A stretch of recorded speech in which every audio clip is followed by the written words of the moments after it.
안녕하세요, 프라우딘입니다. 작년 연말부터 올해 초까지 카니버가 잠깐 유행하다가 곧 수그러들었었는데, 지난 3월달 미국에서 개최한 카니버 컨퍼런스 이후로 카니버가 요즘에 다시 핫해졌습니다. 그런데 카니버가 도대체 무엇이며 어떻게 하는 것이고 왜 하는 것인가 잘 모르시는 분들을 위해서 준비했습니다. 제가 작년에 정리를 했던 내용들을 토대로 카니버에 대해서 핵심만 요약해서 정리를 해드리도록 하겠습니다. 원문 게시글은 동영상 하단에 있는 본문 내용에 링크를 걸어드리도록 하겠습니다. 자, 그럼 시작하도록 하겠습니다. 총 8가지 주제로 진행하도록 할 건데요, 하나씩 차근차근 알아가 보도록 하죠. 자, 가장 궁금하셨던 내용이죠. 카니버 식단은 다른 종류의 음식은 먹지 않고 오로지 육류만 먹는 식단입니다. 기본적으로 제로캅을 추구하고요, 완전한 육식이죠. 채식과는 완벽하게 반대되는 개념입니다. 왜 육식을 하느냐?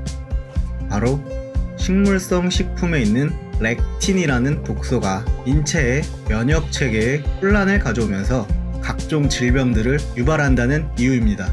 카니버어는 식단에서 식물성 식품들을 완전히 제외하기 때문에 문제가 되는 렉틴, 옥살산염, 알칼로이드, 살리실산염 등등 기타 여러가지 잠재적인 문제들을 제거할 수 있습니다.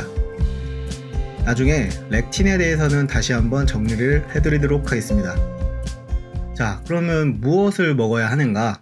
기본적으로 모든 육류를 포함합니다.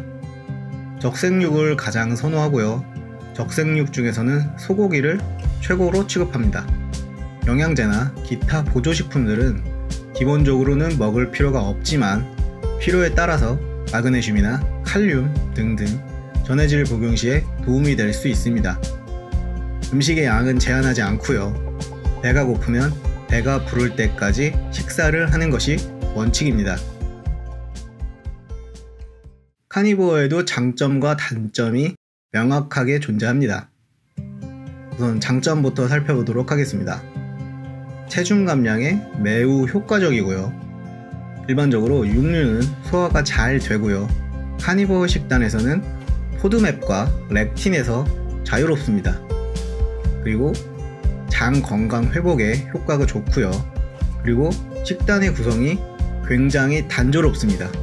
때문에 요리하기도 쉽고요. 반면에 단점도 존재합니다. 일단 식비가 좀 많이 듭니다. 절대 무시할 수 없죠. 섭취할 수 있는 음식이 제한적이라서 식단을 진행하기가 매우 까다롭습니다. 그리고 장내 유해균도 없어지긴 하지만 그에 따라서 유익균도 함께 사라집니다. 때문에 육류 이외의 다른 식품들을 섭취할 경우에 부작용이 생길 수 있습니다. 그리고 소화기관이 약한 경우, 특히 위가 약한 경우 부담이 될 수 있습니다. 카니버에도 단계가 있습니다. 닥터 케빈 스톡이라는 전문의의 카니버 식단 프로그램인데요, 미트 헬스라는 사이트에서 제공되는 정보이고 총 3단계로 진행됩니다. 1단계부터 설명을 하자면 가장 느슨한 단계이고, 저탄수화물 고지방 식이요법으로 따지면 당질만 제한하는 방법 정도로 생각하시면 될 것 같습니다. 허용 음식은 모든 고기와 생선이 가능하고요, 가공식품도 허용 가능합니다. 부가적으로는 커피, 차, 유제품, 계란, 그리고 추가로 핑크 소금이나 전해질 같은 것들을 보충해 줄 수 있고요. 1단계의 난이도는 완전한 육식이기 때문에 어렵고요. 다음 2단계입니다. 저탄수화물 고지방 식이요법으로 따지면 탄수화물을 굉장히 적게 제한하는 방법 정도로 생각하시면 되고요. 허용 음식은 육류와 물이고 가공 육류는 이때 안됩니다. 사이드는 1단계와 동일하고요, 추가로 핑크 소금까지 보충해 줄 수 있습니다. 2단계의 난이도는 가공식품까지 제외를 하기 때문에 햄, 소세지, 베이컨 같은 거 못 먹죠. 그렇기 때문에 최상급의 난이도라고 할 수 있겠습니다.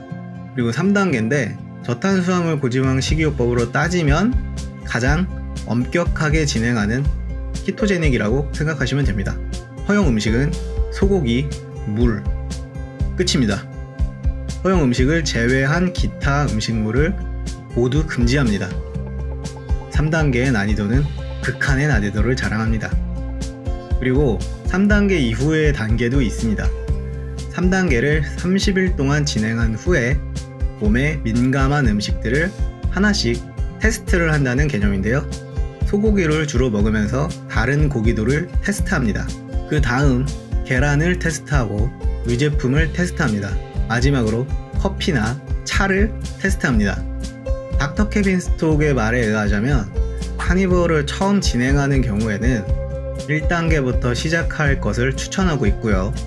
1단계나 2단계를 최소한 30일 이상 진행한 후에 3단계로 넘어가는 것을 추천하고 있습니다.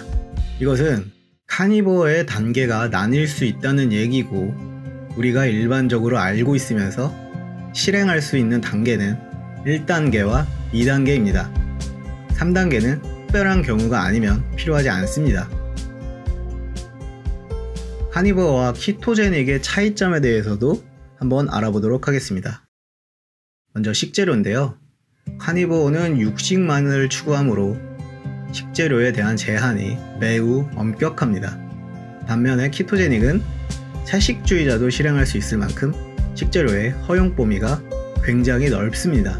섭취 비율도 다른데요. 카니버는 철저하게 탄단지의 비율을 무시합니다. 탄수화물 섭취는 제로에 가까우며 단백질에 대한 제한도 딱히 없습니다. 반면에 키토제닉은 탄수화물을 적당히 섭취할 수 있으면서 단백질의 섭취도 적당히 제한합니다. 케토시스 유무도 굉장히 다른데요. 카니버는 기본적으로 제로캅을 추구하기 때문에 케토시스 상태를 꾸준하고 쉽게 유지할 수 있습니다. 키토제닉은 탄수화물 섭취량에 따라서 케토시스를 넘나들 수 있습니다. 그런 차이점이 있고요. 키토제닉은 일반적인 식단을 치팅으로 할 수 있고요. 카니버 식단을 하다가 일반적인 식단으로 치팅을 하게 되면 엄청난 부작용이 있을 수도 있습니다. 이유는 탄수화물을 완벽하게 제한하다가 갑작스럽게 많은 양의 탄수화물을 섭취하게 되면 인슐린 스파이크가 일어날 가능성도 있습니다. 주의해야 할 사항도 있는데요. 카니버어가 모두한테 좋은 식이요법은 아닙니다. 육류가 잘 맞는 경우가 있듯이 육류가 잘 맞지 않는 경우도 있습니다. 특히나 간이나 신장이 좋지 않다면 주의를 할 필요가 있습니다. 또한 영양소의 불균형으로 인한 영양결핍이 올 수도 있고요. 카니버어를 할 때는 내장에서만 얻을 수 있는 영양소가 있으므로 내장 섭취가 굉장히 중요하다고 생각합니다. 그리고 되도록이면 그래스페드 고기 위주의 식단을 해야 합니다. 카니버어를 응용한 식단도 있습니다. 먼저 카니라이스가 있는데요. 카니버어와 백미, 쌀밥을 먹는 식단으로 키토제닉 관련 병원에서 장치료 시에 권유를 하기도 하고요. 개인적으로는 변비 탈출에 아주 탁월한 효과를 봤습니다. 다음은 카니버어 키토고요. 카니버어와 키토제닉을 합친 단어입니다. 즉 육류 위주의 키토제닉 식단입니다. 제가 추천하는 식이요법이고 다양한 종류의 음식들을 섭취할 수 있습니다. 그리고 아보카니버어라고 있는데요. 카니버어 식단에 아보카도를 추가한 식단입니다. 육식으로 부족한 영양분의 섭취가 가능하고요. 소수의 해외 유저들이 실제로 실천 중입니다.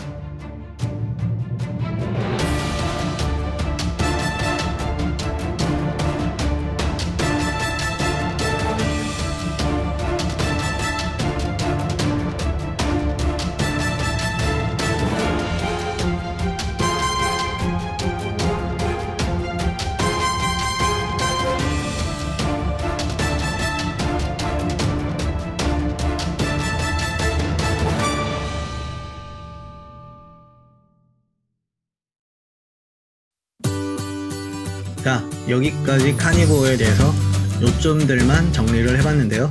궁금하셨던 점들이 해결되셨기를 바랍니다. 감사합니다.